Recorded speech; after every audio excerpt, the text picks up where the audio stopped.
All right, guys. So week one's preseason is over with, and we got to talk about something in regards to injuries.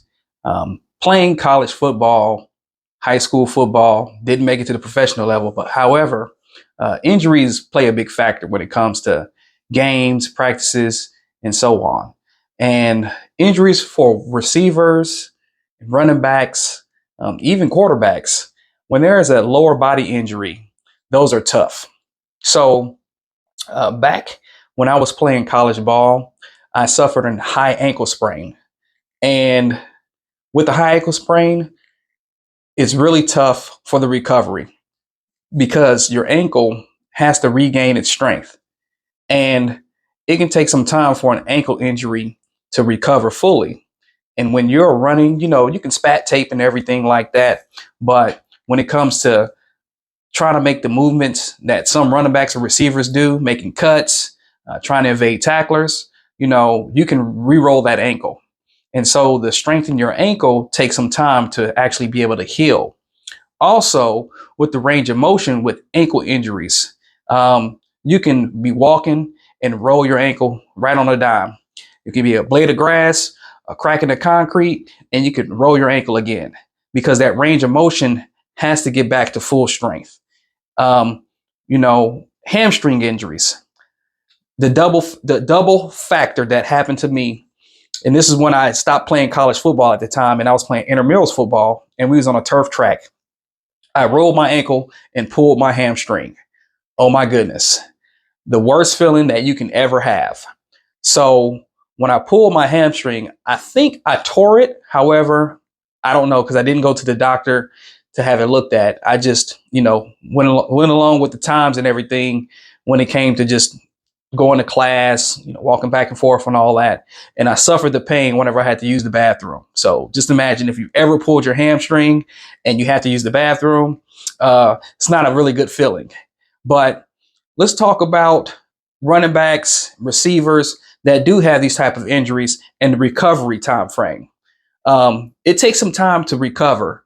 And so whenever you have an injured player that has a hamstring, aka like Christian McCaffrey had those issues, it really does take a little while for them to get to 100%. So there is a high percentage of that person re-injuring their hamstring, re-injuring their ankle, to which, you really have to think about the players and who you have in your lineups when it comes to games or how many games they're going to miss because of the injury.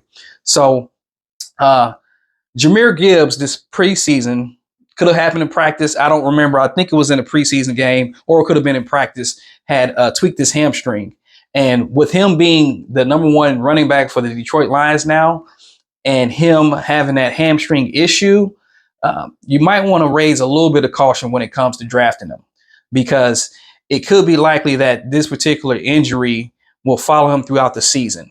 And when it comes to running backs, you have your few that's going to get you receiving yards or rushing yards, receiving touchdowns and rushing touchdowns. And Jahmyr Gibbs is going to be vital when it comes to that 1-2 punch that they have in Detroit. And with this hamstring injury per se, you might want to just think about keeping track of his recovery, because hamstring injuries is no joke. Honestly, I can tell you when I pulled my hamstring, tore it, whatever I did, it took me at least 4 months to fully recover from it. With me, getting back to playing sports, playing basketball, pick up football or whatever, I was really reluctant to get out there and really give it 110% out there on the field or on the basketball court because of the fear of injuring myself again. So when it comes to running backs and receivers, when there is a lower body injury, like Nick Chubb tore his ACL, MCL, and with you tearing your ACL, MCL and the recovery to that, guess what?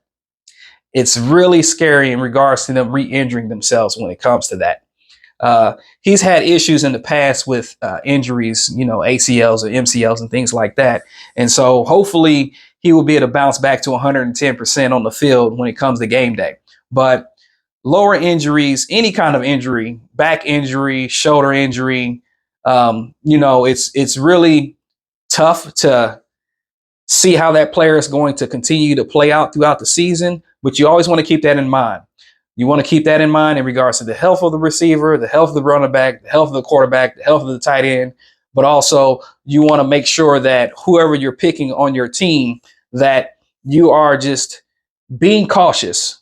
That number one player that was the top dog last year may not be guaranteed to be the number one top dog player this year. For instance, Justin Jefferson. In 2022, he was the guy. He was getting the ball thrown to him all the time. 2023, what happens? He gets injured. He's out. So, whoever picked him up, they're like, man, why did I have to pick a player that I can't put in my starting lineups when I'm going against another opponent that I need to win the game? So keep that in mind in regards to just players and their injuries. I know Jahmyr Gibbs was the one that really rung a bell this week with the preseason kicking off. And just like I said, always follow where injuries go and how players recover, and then also keeping track of, their practices, keeping track of what you're going to do when it comes to the lineup for yourself. Because in the game of fantasy football, especially the money league, you need to know who you can get to win you that money or the championship. And so with that being said, I'm signing off. Don't forget to like, subscribe.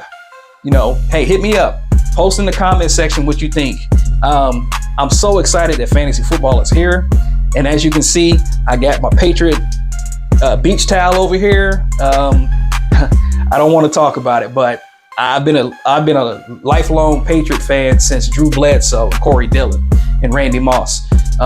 So, hey, enjoy me. I enjoy you guys that's watching. I would love for you to subscribe to the channel so we can, enjoy this fantasy football season. And guess what? I know fantasy football. Peace.